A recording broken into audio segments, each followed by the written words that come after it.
the last piece to show you from this Salisbury teaware set that we're listing. Floral Chintz Sugar Bowl, D-shaped. Now what do I mean by D-shaped? Well, it's got this wasting in it. See this, the wall comes out concave, then twists around in this bulbous area around the rim and up.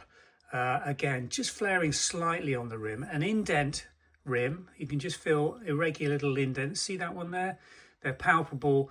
Unless you pay attention, you probably think they were completely flat. That's what we refer to as a plain rim, but this is an indent rim with gilt. Nice gilt band on the inner aspect, very clean inner wall surface, and the outside pattern really well retained with good gilt retention. Absolutely, as you'd expect something from the mid-1950s. And there's your China mark, Salisbury China. We have got the pattern reference, which I've put in the listing. It's only got the 3 in here. It's actually a 4-digit number. I can't remember it now. We listed this a couple of days ago, but it will be in the listing, the pattern reference number on it. So a lovely little open bowl sugar basin by Salisbury, floral chintz design, and dates from the mid-1950s. We've got the cake plate and some trios in this pattern also going on sale. So if you've fallen for this one and think, I'd love to have a tea cup or 2 in this, then we've got trios also available and listed.